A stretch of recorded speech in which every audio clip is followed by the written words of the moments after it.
This is the War Brief Daily for June 28, 2026, covering the Russia-Ukraine theater.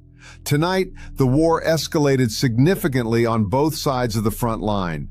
Here are the four confirmed developments we're tracking. First, Ukraine struck a Russian ballistic missile production plant deep inside Russia using its own domestically produced Flamingo cruise missiles. Second, a separate Ukrainian strike hit a critical oil pumping station in Vladimir Oblast, approximately 170 kilometers from Moscow. Third, Russia continued a record-breaking drone campaign across Ukraine, wounding civilians including infants. And fourth, Ukraine's Navy destroyed a Russian logistics boat in the Black Sea, while overnight strikes triggered power outages across Crimea. First, the lead story, and this is confirmed. Overnight on June 27, Ukrainian FP-5 Flamingo cruise missiles struck the Titan-Barrikady missile plant in Volgograd. President Zelenskyy confirmed the strike in an official telegram statement, subsequently corroborated by Reuters, Bloomberg, and The Telegraph. OSINT analysts geolocated footage of cruise missiles overflying Volgograd and impacting near the facility, followed by a large fire. Here's why this matters.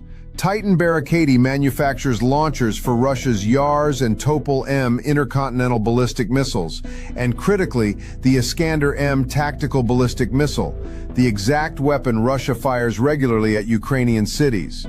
Ukraine struck the factory making the weapon being used against it, using its own domestically built Flamingo missiles. This is one of the deepest and most strategically significant strikes of the entire war.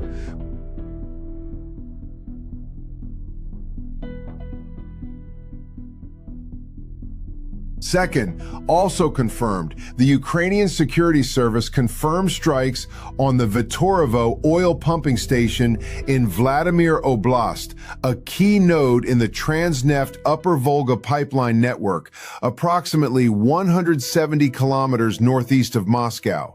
This station pumps diesel into Moscow's Ring pipeline, then to major Moscow oil depots and Baltic export terminals. One strike disrupts both the Russian capital's fuel supply and export revenue simultaneously. NASA satellite fire data confirms a heat anomaly near the site.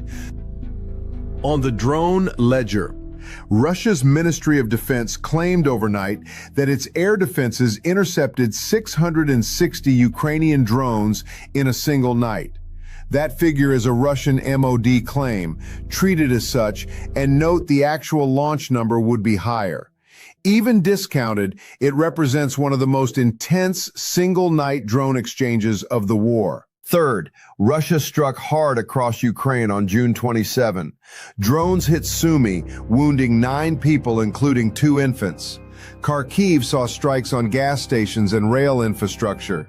Dnipropetrovsk reported more than 30 separate UAV and aviation bomb incidents with confirmed casualties. On the front lines, ISW confirms Russian forces are consolidating around Pokrovsk in western Donetsk, accumulating drone operators for continued offensive pressure. Fourth, the Black Sea. Ukraine's Navy confirmed the destruction of a Russian logistics boat near Tendrivska Spit.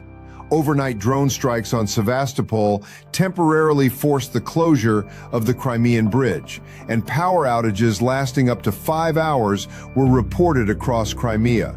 Watch for a potential Russian retaliatory mass missile strike following the Volgograd plant attack. Watch for satellite imagery confirming structural damage at Titan-Barrikady.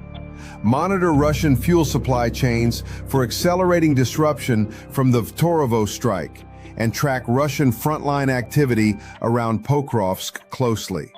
That's your War Brief Daily for June 28, 2026. Ukraine executed its most strategically significant deep strike of the war, hitting Russia's own missile production infrastructure with domestically built weapons. The operational tempo on both sides is at one of the highest points of this conflict.